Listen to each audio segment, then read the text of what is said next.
Welcome to another episode. Today, I get to chat to Jen Jeavons, the founder of Pixel Palace.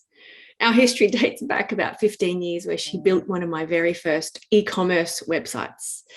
I plan on talking to her about her career journey so far, how she's integrated it with family life and what her future vision is for the brand, but also her personal career and life beyond the business and the brand of Pixel Palace. I hope you enjoy our chat today. All right, so I get to chat to another epic, amazing Wonder Woman who I've actually known for about 15 years. We've just established. We've got Jen Jeavons here today for our latest episode on the Founders Lounge. So welcome, Jen. Thank you for coming in and having a chat with me. Thank you for asking me. I'm always up for a chat. Love it. Now, we have got a very colourful, long history. Back in the days when I was doing PR and needing a website to be built with e-commerce, which seemed very tricky at the time. And you were recommended to me by, we've just worked out, a hairdresser. Yeah. Yes. Which then I continued to have that hairdresser for the following 10 years. I still have. Yeah. And it just goes to show you the power of networks. And no matter what we did, we just kept orbiting around. And the latest interaction for us was when you became one of the, a tenant at River City Labs at the tail end of when I was there. Yeah. So did you want to give us a bit of an introduction on, first of all, what is Pixel Palace and what is your role there? Awesome. Okay. Yes. So Pixel Palace is a brand growth agency, we call ourselves these days. It's an agency here in Brisbane, and I founded it 15, I think you were literally customer number 2 clients. Yeah. Founded from my apartment under my brother's house. Yes, I came there. Because I had a toddler and you had a baby. Well, we both had babies, and we thought I felt very comfortable bringing my baby into someone else's house with the baby, and we could do business. Yes. Amazing. So, it started as a mega career change for me in literally at 30, basically. Yes. What I'd been doing up to that point fell in a heap. Had to do something new, went and studied web, started getting clients, and that was the beginnings of Pixel Palace. But today it's pretty different. It's no longer just web.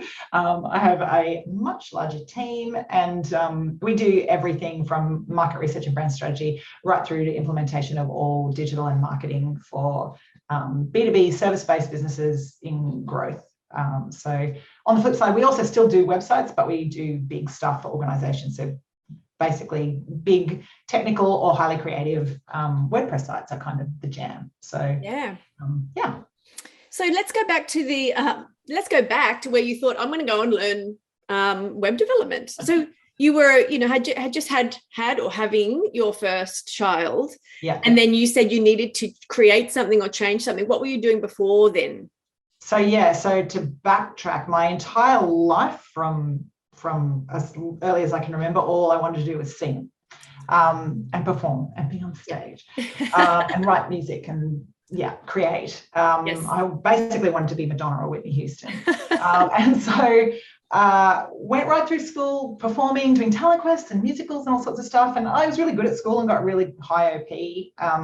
And so at the end of grade 12 was like, I'm meant to go to uni. My parents are both teachers, and my older brother has an honours degree in physics. It's just stupid. So you go to uni in my family. Yes. So I got into a science degree and was going to start that, but the pull to music was too strong and dropped out and basically joined bands and became a professional singer for the first half of my life. So completely non-academic. Completely non-academic. I never went back. I did 6 months of a uni degree, enough to get a HECS bill that I had to pay off in my, I think, mid-30s, which was incredibly annoying. Yeah, it is annoying, isn't it? Yeah, I didn't have anything to show for it. Look, it seems great at the time, but then you get to the point in the future where it's like, this is the time when I'm meant to do that. Yeah, and a big chunky payment comes out. Yeah, so, so that music career was successful. I scored a gig with Savage Garden, touring the world with them as their backing singer in '97 when they blew up. So I went around the world with them quite a few times over that year and a half I was with them, and it was that was crazy. On the back of that, scored my own record deal and publishing deal. Went to Sweden, recorded an album, came back, released a single, massive hit, awesome. Bang, one hit wonder, boom, nothing else. All. So really, that was your introduction to entrepreneurship. Lots of lessons learned. That thing of like putting yourself out there in the hope that something's going to work. A crazy dream that people will tell you is nuts. Yes. And I think if you'd seen me as a kid too, people were just like, why does she think she's going to be a pop star? Like I was this little lanky haired, skinny, pale, not terribly, I wasn't like a precocious kid that was pushing. I just literally would come home from school though and sit at the piano for hours and write songs. Right. So you were very musical. So it wasn't the fame you were chasing, you wanted to perform music. Is that the drive? I wanted to connect and to storytell with people, and I wanted to be seen. Yes. So that's been a recurring theme in my Look at me over here. I'm very happy to be seen. But I hope not in a way that comes across as, yes, arrogant or pushy. But I love entertaining people. I love lighting people up. I like seeing people smile. So all of that was definitely the driver there. But yeah, absolutely. My first entrepreneurial thing was 100%. I wanted a record deal. I wanted to release a song. And weirdly, I was in the tiny percentage of people that managed to get a record deal. And not only that, because even the people that get a record deal and a publishing deal, there's only a tiny percent that actually end up getting any kind of, back then too. So it's a different landscape now, obviously. Yes. Digital and Spotify, and artists have a lot more direct contact with the market and consumers. Yes. But at the time, it was literally the only path was you get a record deal and the record label pushes you and you have budget behind it, and that's how it works. And you get on radio. Yes. So the fact that I did that was, again, amazing. But obviously that early drive to push and just want, like, I do believe this is, in somebody you either want and have the ability to just go, you know what, I really want to do this thing and I'm going to forge ahead. I don't really know the next steps, because I'm sure at that age you probably weren't aware of what next steps, or if there was right steps. No plan. No plan. So there was Savage Garden, and then it was Aniki, was it? Yeah. That was your band, your group? Yeah. Yeah, it was effectively me with, let's call it ex-boyfriend at the time. There's a whole nother story on a whole nother podcast. That's another theme we can do. A whole nother theme, yeah. But yeah, again, lessons in co-founder relationships, right? Oh my God, yes. See, it all ties in. No, it is. You are, and most people miss out on taking these lessons because it's the same sort of thing. And you just dive in, you do your thing, but there probably should have maybe been some structure. And I say this to people now: do not take a co-founder or a business partner just because you're scared. No, exactly. And that was 100% what I did there. Because I had the record deal, and I convinced them to let the co-founder join. So yeah, it is. Actually, it's great. That's blown my mind. Actually, I never thought about it in that way. That was your co-founder journey, absolutely. And I bet you it's shaped how you've made decisions since. 100%. Yeah, it always does. But often we don't unpack it like this or realize, hang on a minute, why have I wanted to, continue on doing this thing on my. So are you a solo, like, as in, do you have a co-founder now? No. I'm sole business owner, director, and I have a rule. And in fact, I'm trying to work through this at the moment because there's some opportunities where people want to partner with me for businesses, and it's actually, I am at a point now in my understanding of business and relationships and people and experience that I could safely go into a business partnership now. But it's taking a lot of work. There's a lot of personal development, a lot of work, but also understanding of these types of relationships, the legalities. There is different contractual requirements and commitments and all of that. But as you go through the journey, I'm sure you have gone and upskilled yourself? I have invested so heavily in the last 10 years in all sorts of personal development and business development stuff. So I have, a business mentor that I've worked with for 4 years that's been transformative, and I do lots of personal development constantly. Yes. So yes, I do feel like now I have the knowledge and understanding of what foundationally from a business perspective I would do if I was going into partnership with someone, but also personally, and how those relationships should work, and value alignment, and how important the culture in that relationship is to it working. So I will say that maybe I am slowly moving towards less of a commitment phobe. It's okay. Look, we've got a lot of time. We're only young. There's a lot more time. So you obviously exiting the music world or industry, or that, like, because I know you didn't really ever exit, but let's say that as a professional focus. Yes. Professional focus for you, then you went to reskill or upskill in the area of web development. What made you choose that out of all the... Well, yeah, so like you have to get a full picture of where I was at this point. So I was 28. The band that had the record deal and the one-hit wonder that was massive was with the ex-boyfriend who was not a great co-founder. That ended in a blaze. I had made no money at all, despite the fact that I had written, co-produced, and performed the most played song on Australian commercial radio for 2 years running. Literally had nothing. So while all my friends in their 20s had gone, finished uni, got a job, built their career, built their super, bought a house, all that stuff, I landed at 28, living in my brother's basement with my then boyfriend, who's now my husband. With literally nothing, as in I had no money, no skills outside of singing and performing, and I was so just broken by that entire experience. Also, I had a publishing deal that meant anything I wrote or did was already owned by someone before I'd even thought it, which just immediately made me go, that's enough to kill any level of creativity, I'm sure. Yeah. So I was done. And my mum passed away really suddenly at the same time, and it was just like the whole thing just landed in a big pile of poop. Yeah. So and I was like, shit, what am I going to do? And I say this, people go to me now, that's like crazy, because it's pretty devastating to feel like you're at nearly 30 and you end up with literally nothing. What are you going to do next? Yes. From that height as well. Yes. But it was just a case of what like moving towards the next right thing, or what feels warm. And yes. All that felt warm at that point was we'd had a website built by the record label for the band, and my brother, who I lived with at the time as well during the music career because I was making no money, he worked for IBM, and so he was like a techie, nerdy IT guy. And so he and I downloaded Dreamweaver and were updating the website, because it wasn't like you had to do code and there was nobody else that was going to do it, because it just been... They were very labor intensive websites. Yeah, it was tables. It was all tables. Yes. Yeah. So it was so involved. More responsive. Yeah. And so he and we got Adobe, and like I learned how to edit HTML, and I had Photoshop, and I was changing the graphics, and we'd update it for every single and change the thing. And it was super cool. I loved it. Yes. And we had IRC chat as well. I could chat to fans. So it started becoming, that was sort of the first experience of digital for me, and digital communication and connecting with people. And it was really, really, really fun. So when I was like, what the heck do I do next that's not music? Because through that, I went, maybe it's this web design. So I literally found a course at TAFE at South Bank and enrolled, turned up, and had to put up with people going, aren't you that girl from that band?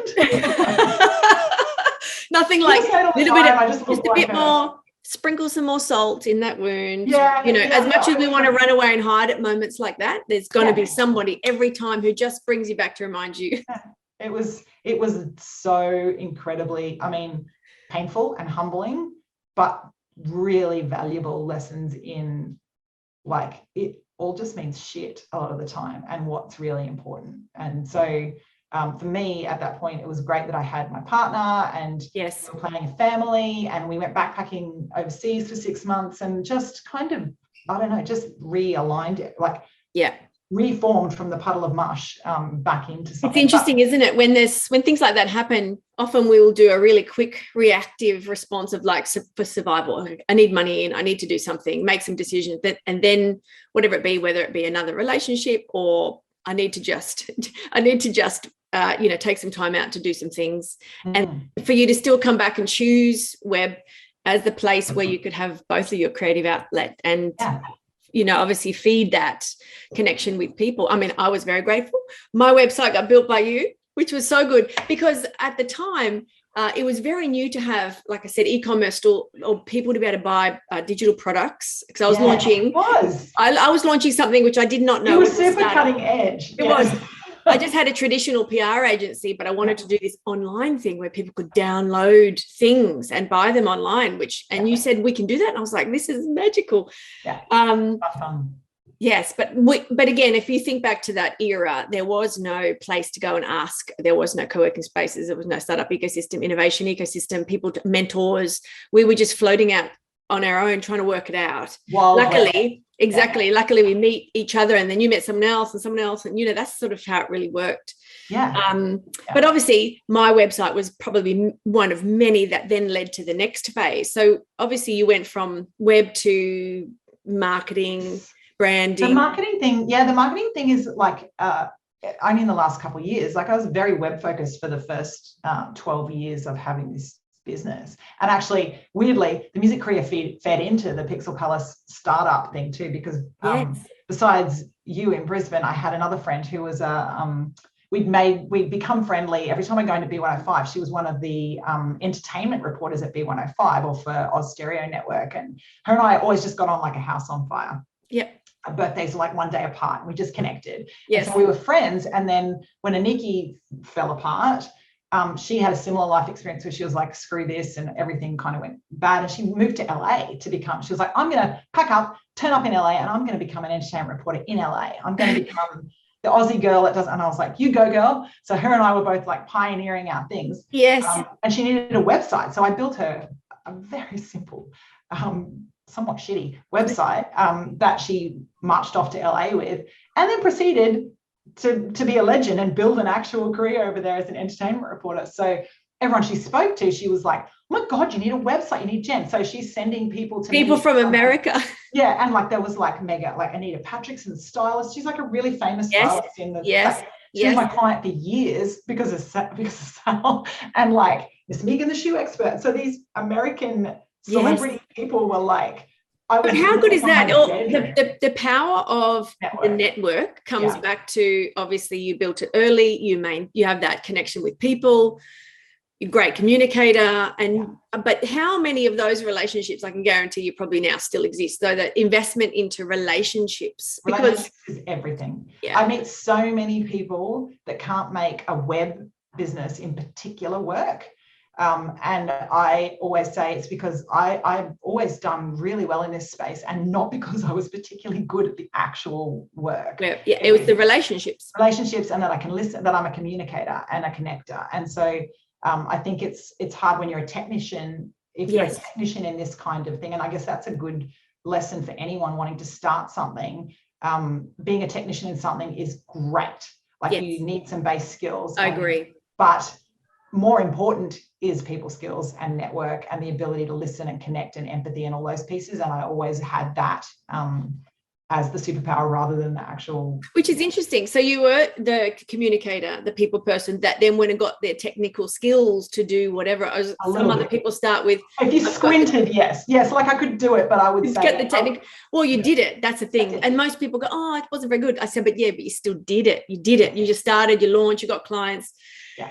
Started to rebuild or build that new reality for you, which was Pixel Palace. And it's always been called Pixel Palace, hasn't it? I know. It's from day one, which is, it's still so perfect. It seems so perfect and fitting. It doesn't, it's not like it's outdated in the last 15 years. No, it's so strange. And the marketing team here, because a big part of what we do is market research and brand strategy. And then often they work with businesses and they're like, the name doesn't work. Like your name works then, it doesn't now. And every time they're always like, yes, it's still perfect. Yes. And perfect now, even into like we're currently just starting to dip our toes into Web3 and metaverse. And it's even more perfect. It's so funny.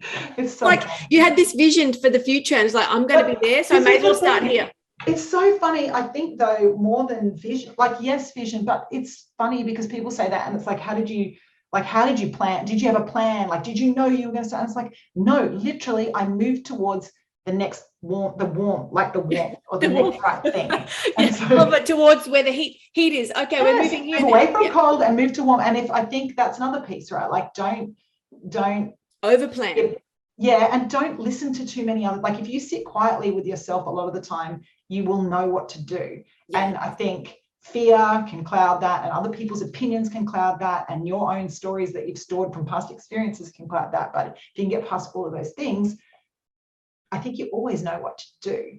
Oh, that resonates so much with me. But I do also know that if you operate like that, and I do, but I do have to, and you may feel this within your own team, is it can be very frustrating for those around you. If you trust that a lot, but don't often communicate in a plan version where other people are really looking to follow a plan alongside you, you need to probably document it and 100%. Strategize. What I would say on that one, and I think where this business has really supercharged in the last 2 years, has been that I read a book called Rocket Fuel. I don't know if you've read this book. I've heard of it. I have not read it. No. Is it good? Put it down as a recommendation? I would say yes. Anyone who's looking at starting a business or founding something as well, because I got 2 chapters into the audiobook and I listened to audiobooks to and from work in the car. Yes, yeah.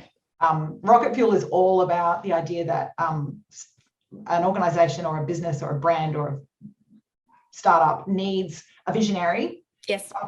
And a visionary can take something to a place. Yes. But alongside the visionary, you need an integrator. Yes. To do exactly what you just said, which yes, is, you do need this, because we can't just be the vaporware. I got to a point as a visionary only who does not like systems and processes and who does a lot of things on gut feel. Like I can resonate. I can feel. Yeah. So that's great until you're trying to have a team. And exactly what you said, I could get to a point where I could have 2 or 3 people and they'd love me and we'd be great. But getting beyond that was just not possible. And, I got 3 chapters into Rocket Fuel and realized that I had an integrator already in my team. Amazing.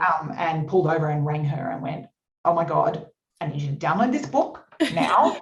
You're going to listen to it. And you are the integrator and this is how it's going to work. This is what we're doing. And she read it. She's like, oh my God, that's me in my whole life. So she's had the experience of being in other businesses under other founders or business owners who love the integrator to a point, but then are so challenged by that thing that they stop them. And so what really supercharged and rocket fueled Pixel Palace was the realization of that relationship between us. And then it's like a marriage of going, this is how this works, which frees me up to do the thing that I do. But then she translates that into systems, processes, team, accountability, structure. Yeah, reporting. No, Jenny, we're not doing that. That's a Horizon 3 plan. Absolutely. I'm so glad you mentioned that, and I will download the book, but I've just been speaking to so many founders recently about this exact problem, because it's a problem. It doesn't need to be a problem, but it is a problem if you don't have that person. Handbrake. We call it a handbrake. Yeah. Yes, because you can't rely just on your founder brain or the entrepreneurial vision. And even often CEOs are tasked with, and if the founder is the CEO, this is where it also gets tricky, is if you remain CEO, as a company grows and you take the position as CEO, yes, you can have the vision, but you've also got to have the plan and to create the environment to empower the people to do what they do best. But often if you get stuck up here all the time, coming, and I say coming down, but it's more of that functional, coming out of that creative space to function and implement and follow up, tends to take you away from the space where you can. 100% have learned that if I I can come down quickly into some detail, but where I go into absolute burnout and anxiety and nothing happens and things start train wrecking is if I am too long in the actual detail, and that's what everyone has. Like we've seen it now. If I stay in my lane, which is high level, let me connect with people, let me network, let me talk to people, let me be the face of it, let me be the initial BDM. Don't let me be the person who has to come back and say how this is going to roll. Exactly. the initial BDM, yes, you can go out, you can connect, because I can guarantee you'd meet someone and come up with something on the spot.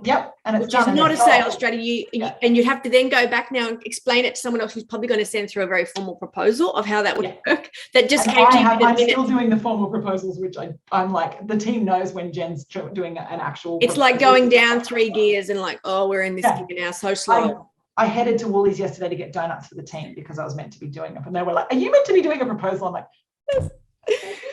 I can sell like nobody's business at an event, come back to the office where I actually have to implement. Horrible. Yeah.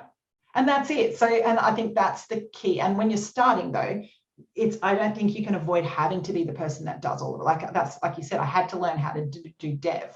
Without customers, you don't have a business. No, that's it. And so you do, but I think knowing where your lane is and knowing if you're a visionary or an integrator. Yes. It doesn't mean like an integrator can be visionary as well and vice versa. Yes. Like I coped pretty well for a long time to a point, despite the fact that I'm definitely not integratory at all. But I think knowing that that's what you need and being kind to yourself in that, like I think people beat themselves up because they're a visionary and it's really hard. It's really hard. And I mean, this is really important because I mean, you're at a stage now, you're 15 years into the journey, I'm assuming 15 years, and you're going to be growing. You've just moved into a new building or you've moved into a new space within the building. You anticipate having a huge growth in resources and team, but there were so many years where it was just you. Yeah. And lots of people, when they start out, you have to do all of the things. Was there something that you used to do if you knew that's where you slowed down, that was not your lane, but you had to do the work? Because when you're a one person operation or 2-person operation, you have to wear all the hats.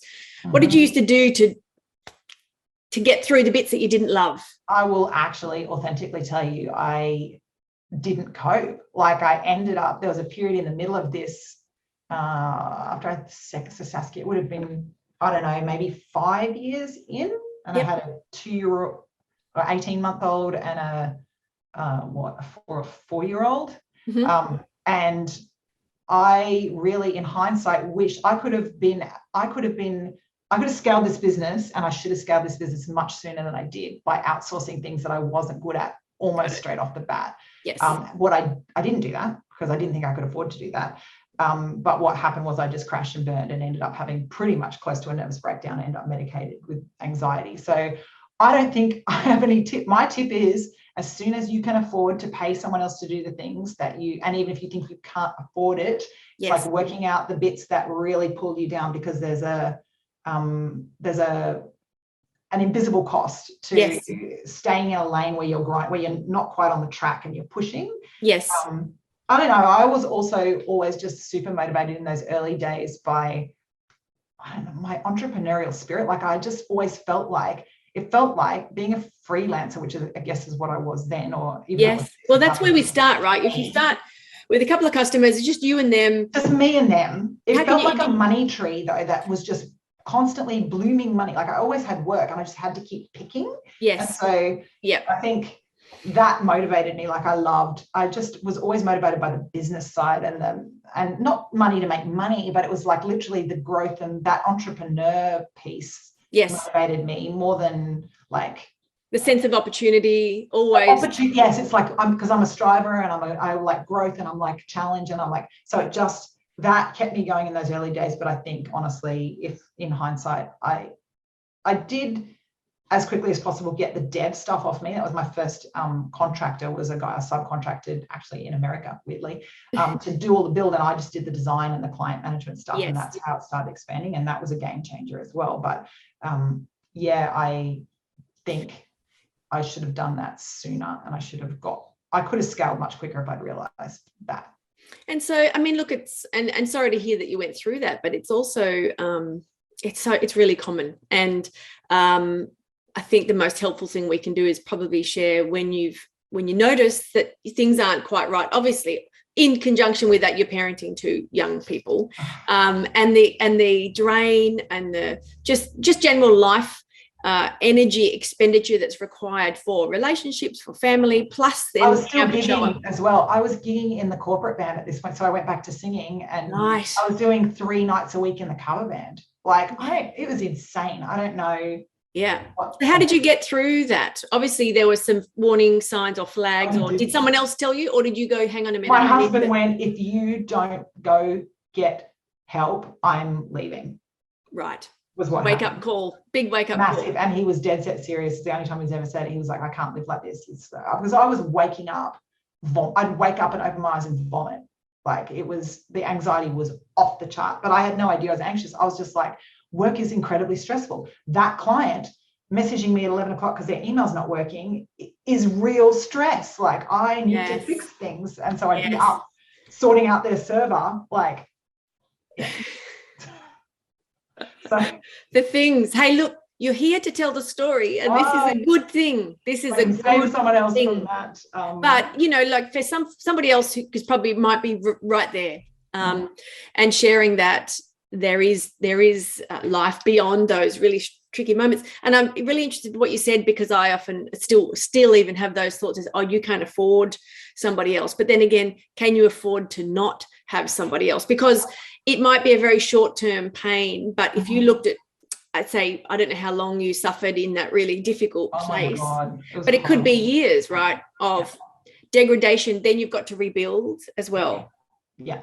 I mean, I put myself, that thinking put me well behind in where I could have been with the potential, with all those things that I said about why my business is successful and even was successful then. Those things are extremely scalable with the right infrastructure in place. It's just, I had the bit that most people maybe struggle with, is that relationships and the network and the ability to sell, and can, influence people, and also a real passion for what I was doing. And I actually really care about delivering at a high level. So it was like, all of that is awesome. I just needed more infrastructure to do it, but I was too caught up in and you can't see it when you're deep in it. What would have helped? Because you said you've got a business mentor now.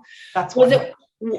Would you have been open to somebody then, or maybe even, let's just say, if you had connected into a community with other, because were you surrounded with other people who own businesses? Did you get to have those conversations? Yeah, no, early on, no. So in that nervous breakdown period, no. I did get a business, I guess, coach at that point. So I had one before Sean that I work with now, but he was just much more like, let's do a SWOT of your business, and then let's look at the P&L. And it's like, very transactional and very old school. And it was good. It was fine. It was good. Like, I learned stuff. But yeah, the real game changer for me was when I initially connected with Sean, who's now my has been the mentor that I think has really changed things over the last 4 years for me. And his first call, he was just like, what are you doing? What are you doing? And I said to him, like, why I was interested in talking to him was like, I'm watching all of these, and I'll be honest, men in particular with agencies scaling really quickly. And what are you doing? Here with these amazing clients like RSPCA love me. We're doing these websites. We're like, but I can't get past this point. What am I doing wrong? And I've got key person dependence, and I'm only earning, 70 grand a year, and like, what, it's not worth it. Like, this is painful, and I'm stressed, and I'm missing my kids' things. And so yeah, and it was funny. Even investing in that was a massive commitment. It is, though. It is. And I know, because I've been a business coach, and I know the feeling of someone handing over the dollars. But I can speak from the coach's side, is like, when you're looking at something like that, or if I was to look into you and your business, we see the value, because we can be removed, emotionally removed. Yeah, that's it. You're not being triggered by the stories that the business owner has. And my nervous system was so tied to that business. And you cannot have the capacity to identify those things. No. Well, that's amazing. Yeah. It's amazing. We love that you have that resource, because it's enabled you to get to where you are at now. So now can you paint us a picture of sort of where you're heading now? Let's just say the next couple of years. What's your focus? My focus now is to keep scaling a little bit more here. I don't like Pixel Palace is, I always want to be awesome over big. However, in saying that, I think we have the potential now we have a very clear mission that we're going for in the next 3 to 5 years.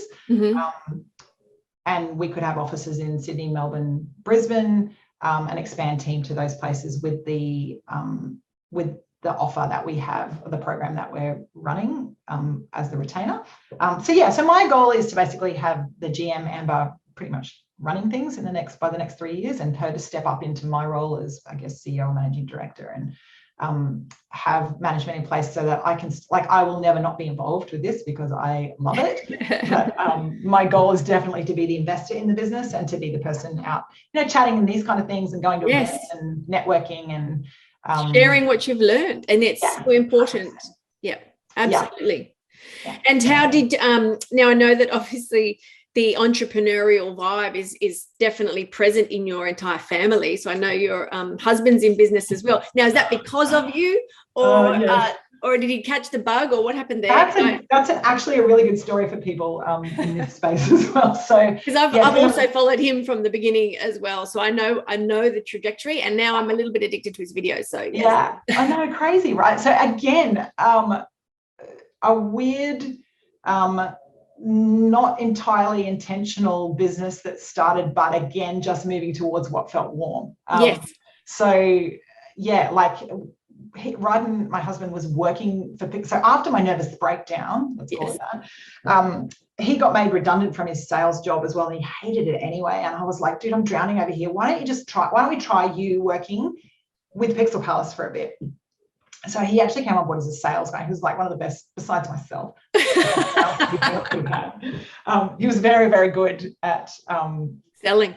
Yeah, he's really good at selling. So he was working, and we were selling websites to people. And then there was one weekend, I don't know, it would be maybe 5 years ago now, where he and I were having a beer out somewhere, and we were talking about this conversation we had with a client that had an e-commerce site, and the client had said, you guys, you build them, but you don't run them. You haven't run one, so you don't actually know what it's like on the other side. And we were like, as in run a business or run an e-commerce business. E-commerce store. Got as in we built them and done, and it was, I guess, a fair point, right? Yes. So we were like, we could do this. So that started this conversation of, we can just build one, because it's super easy for us to just build an e-commerce store, and that's all you do, right? You just build the store and it happens. And the stuff just magically sells on there. So long story short, we went into that going, what is an SEO opportunity for e-commerce? Not what do we actually like? But it weirdly turned out at the time that Ryden had coffee shops, and he's the coffee guy. When we met, he owned a couple of coffee shops in Sydney, and we were bringing beans up from the roaster that he had used in Sydney for ourselves. We had a commercial machine plumbed into our laundry in our house, stupid. I did see that, and it was very impressive. Yes. So it cost us a fortune an hour. We had 3 phones. I bet. Idiotic. But anyway, long story short, we saw retail coffee actually at that point in time, 5 years ago, had a real gap in the online SEO online delivery. Yep.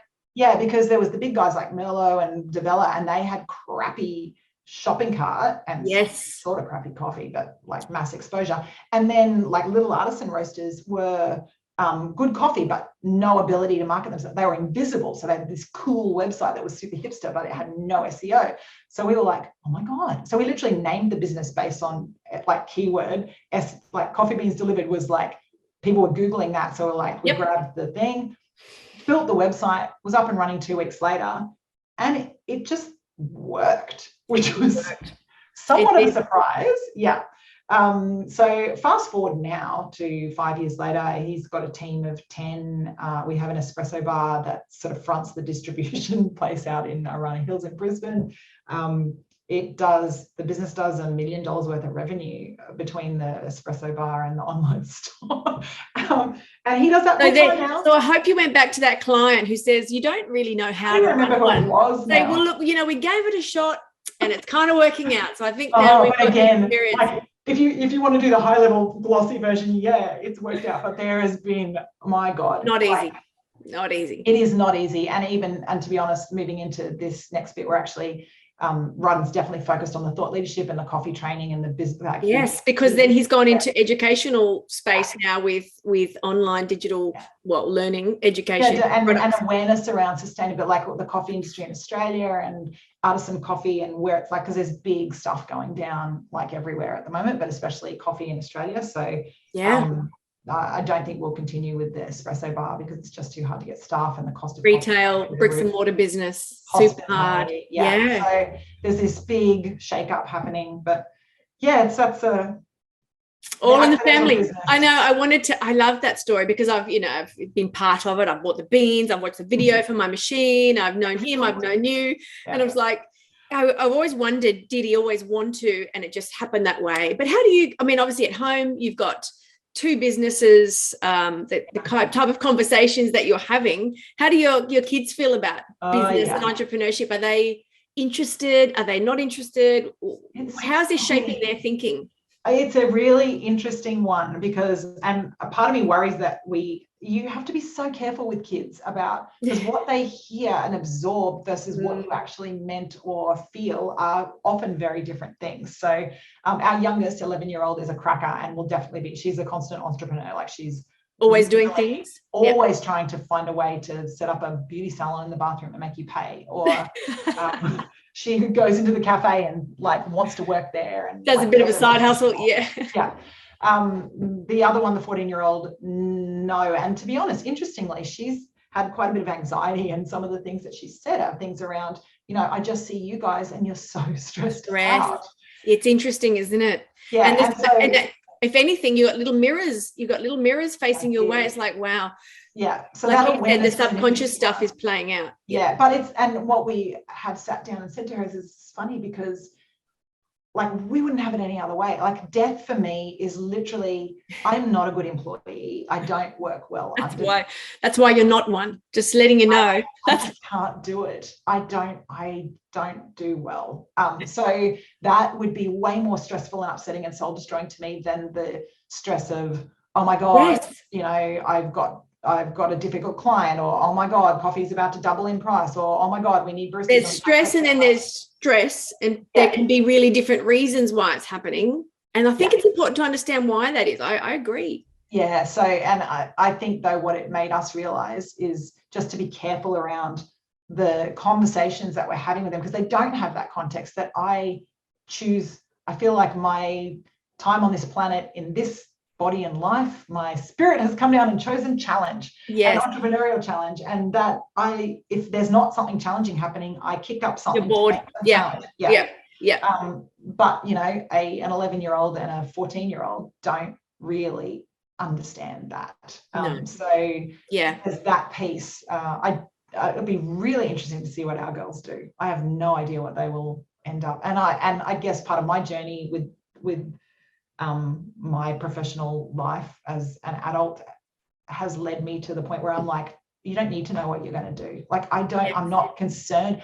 I'm concerned that you're a good human and that you know how to listen and learn and you're curious and not lazy. But I don't really mind if you don't love school. You don't have to get A's, even though they both do really well at school, but it's like, that's not a focus for us. I don't care if you don't go to uni, because I never really did, neither did Bryden, and we're both fine. And so it's that perspective. They'll probably both be bloody university. It's probably funny is that because your family was pushing you into uni and you're like, I'm not, you tried it wasn't you, and now you've got someone like, don't go to uni. They're probably like going to forge ahead, probably super quality, and that's fine. But at least it will be because it's not to please you, it's just for their own interest, which is better. That's it. So but it is, they have definitely implemented a rule where we're not allowed to talk about work at the dinner table. Like, they call it, it happens, they were like, that's talking about work, and so we have to stop and talk about something else. Well, I think that's a good rule to be having anyway. I mean, there's times and places for everything, but and I think as they get older too, they're coming into the age now where their own personalities and they've got their own perspectives on things, and it's just especially a different 14-year-old. Yes. How fun is it? I mean, I often sit there and I go, wow, I've got all these other people at the table now. They weren't here before. It was just me being a dictator of how everything rolled. No. Sit back and, you realize how little I get a lot of things wrong. And you don't know stuff. I don't know a lot. I really don't know a lot. No, me either. I don't know anything. I'm learning that I actually don't know much about many things. I don't know much. But look, I'm open to learning. I think it's good that someone dishes a bit of smackdown to me, because usually I'm on the other side of that. Well, and it is interesting. Like my 14-year-old, she is like smart as a whip and often right. Like she should be a lawyer. Yes. It's like, I hate that you're actually right about that point. Yes. Yeah. So it is a lesson in learning to, you know, you're not always. Plus, I just find that they're so much more aware because of the world that they've come into. You know, their world is big. We just had like TV or magazines, so our input was so limited. Their input is huge, so their awareness of really big things is quite extensive. Which is a blessing and a curse. I know. That's another whole discussion. All right, we're going to wrap this up because we could talk about hours. But I'd love to know, so for you as an individual, so you've been attached and immersed into Pixel Palace, the brand, for the last 15 or so years. What about Jen? What is she going to, like, how, like, for your own self, like you said, you were looking to maybe take a bit more of a less hands-on role. Like, what do you see for yourself the next 5 years? Have you got any big goals, personal things you're chasing that you'd like to do? But I've had speaking authentically again, a weird quarter, because I definitely have long-term, my horizon. I seem to change career every 10 years. I've worked out 10 to 15 years. I'm well overdue. It's gone a bit too long here, but I love it. And so, like, the plan is definitely that I want to step into telling my story a lot more, because I think there's a lot of value in these conversations. There is around, redefining what success and failure are, because absolutely, the definition defines how you perceive everything. You can have a record deal and a hit single and still feel like a failure, and you could be sitting in your brother's basement talking to you about your website and feeling like a massive success. And so, like, totally, it's very interesting, and I think that's a big part of it. So I've got a few themes that I'm really passionate about, sharing stories and sharing. I have a book that I want to write, or a couple of books around all of that stuff. But I'd like to be speaking at events and doing that sort of stuff, sort of sharing and trying to at least have an impact on people beyond what my business does. But in saying that, this last quarter has been so challenging, and it's been interesting on multiple levels, because on one level, I've been ticking all these boxes. We moved into what is essentially the office of my dreams, a month ago. Like, if I back when I was doing meditations, visualizing my ideal dream future, literally this office was it. It's beautiful. And so there's that, and like where the business is at, and the size of the team, and the type of clients. It's like tick, tick, tick, tick, tick. We bought our dream house, and it's like everything is kind of somewhat ticked off. And I hit this weird point where I popped up and went, holy shit, like, what next? What next? Because you obviously didn't aim high enough. Well, I did. But it's a trap for people like me too. Going, because that's what's happened to me at every level. It's like, I've got these goals. I'll be happy when I get there. Be happy when I get a record deal. Bang, got the record deal. Oh, no, not really. Kind of miserable. I'll be happy when there's a hit single. Bang. Kind of miserable. I'll be happy when. So that's the trap. And I think I'm really focused now at 46, nearly 47, to just focus on those little moments in between of all of the good stuff. And for me, it's back to that core value of connection and people and communication. And so that's what the next phase is for me. Definitely is like storytelling and connection, and just maybe all of that good stuff in between all of the goals and visible external definitions of success or achievement. Because sounds awesome. I can't wait to hear to see what you're going to do next. And I do believe those stories need to be told. I really look forward to helping you get there, because being the queen of putting people out there on the speaking circuit, I would love to to see that for sure. Two last questions, then we'll wrap it up. And this is more around travel, so taking us right out of the vision. What is the most favorite place that you've been to already, location-wise, anywhere in the world? And then what is the one place you plan or would love to visit that you haven't been yet? Oh, these are hard questions.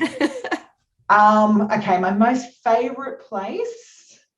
would either be Sweden. I have a real soft spot for Sweden, just from having spent, 6 months. Look at you could be Swedish. Yeah, well, you very much would belong there. Very tall, very blonde. You would just blend in. Oh, I'd walk into bars and they're like local. Try and talk to me, and I'd be like, I don't speak Swedish. And they're like, you lie. I'm like, I'm not. I'm so Australian, I promise. Oh my God. So yeah, I have a real soft spot for Sweden, and we got to go back there. We took the kids to Finland and Lapland amazing a couple years ago, which was amazing. And I went back to Sweden and connected with one of the producers that worked on the album and stayed with him and his family. And it was just so good. I haven't been, so I'm looking forward to it. And Sweden, yeah, beautiful. All of that, Scandinavia, so a big tick. That was amazing. Other than that, Cinque Terre, Italy, I think. Yes. If I was going to go back somewhere, I'm probably. Yes. Yeah, that's like, in my head. That's better put it in, mark it in. And put it back. Well, now we can go places. Where haven't I been that I would like to go? I've been lots of places. It is a hard one to think of. You know what? I've got an amazing Pinterest board, and it just says, please take me there. That's what's called, please take me there. Yeah. And they're my future, like when I see a very like under the northern lights in one of those clear igloo tents. Oh my God. We wanted to do that when we were in Lapland. It was, you could not book it, and it was like $4,000 for the night. And I'm like, we literally cannot afford that. No, yet. So I think that's a bucket list item. It's a bucket list item. I think, while I have been to Canada, and actually when I was 8, my family did a family exchange where we went and lived on Vancouver Island, which was the most amazing experience as an 8-year-old child. I bet. For a year. There's parts of Canada that I would love to go and see, like Prince Edward Island, where and with an E, all that sort of stuff. Like, I'd love to do that. So I think there's some of that more rustic kind of really cold wilderness, raw, wild. Yes. Yeah, Newfoundland. I've got a friend from Newfoundland. I'd love to see amazing all that territory. I've never been up there, but yeah, the travels with Savage Garden in particular, and then the backpacking with my husband means I've ticked off quite a fair. That's good though. That's good. Places. And here you were thinking you're a failure at one point when you'd already had one tucked away in your back pocket. I'm like, if only happiness. Yeah. Only you could think of those things at the time. You don't realize when you. No, you don't realize. No, you don't realize, and that's why we end up there, is because we don't have the ability to draw on the lived experience. It is quite unique and beautiful. Yeah. Yeah. Anyway, thank you so much. We have been waffling on for a good hour, but there's a goal. There's so many. We've been from early days. We've gone to the dark places. We've come out.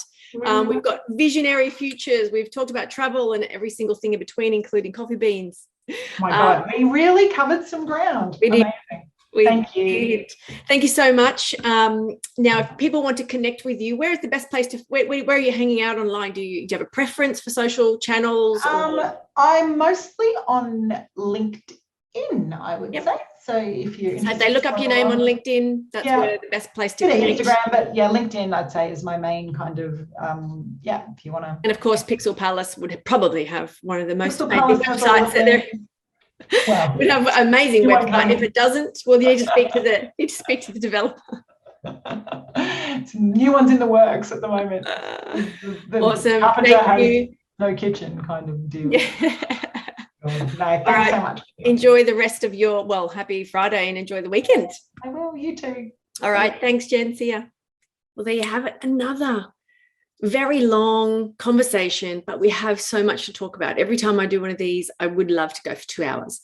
But in essence, I'm trying to keep it short and consumable so we don't take up your entire day of either watching this or listening to it. I hope you took some key lessons, some takeaways, a little bit of shared experience. I can guarantee you would have resonated with some parts of Jen's story. Like I mentioned before, we've known each other for a really long time, and it's always nice to see people, how they evolve over those years in business, but in their personal lives and how they integrate family. We went from being a full-time professional musician with a recording deal to losing all of that and changing direction to upskilling and learning web development and design and branding, and then fleshing that out into a business and becoming an agency, and then growing that agency to the next level, and then having a mental breakdown and how do you recover from that. And she touched on how did she actually come out of those darker places, and it was through a hard conversation, which was often hard conversations are hard. That's why we don't have them. But also a husband that pretty much said things need to change, otherwise we can't continue on this way. And I have full empathy for those types of situations, and anybody who can grow through that and continue on and to thrive and to scale at a level of which he's really proud of. I enjoyed the discussion. I hope there were some key takeaways in all of that for you. And also, I'm sure upon reflection, which we learned, Jen will also be able to take away some of her lessons, because sometimes we have to say it out loud for the messages to land. And I think even that little discovery around the musician partnership was actually her very first co-founder relationship. And they can be more challenging than ever, and even more challenging than marriages at some stages as well. So thank you for listening to this episode. If you wanted to continue to connect with Jen, reach out and find out the work that she's doing through Pixel Palace. You can find them on their website. Just Google Pixel Palace, or reach out on LinkedIn. She did mention she was interested in speaking and growing that side of her next part of her professional journey. So if you find that she is someone you would love to have on a panel or speak as a keynote or come and inspire a group of future business owners, founders, female founders, anybody really in that level of expertise and experience, then please do reach out directly or reach out to me. I will include all the details in the show notes. Thank you for listening.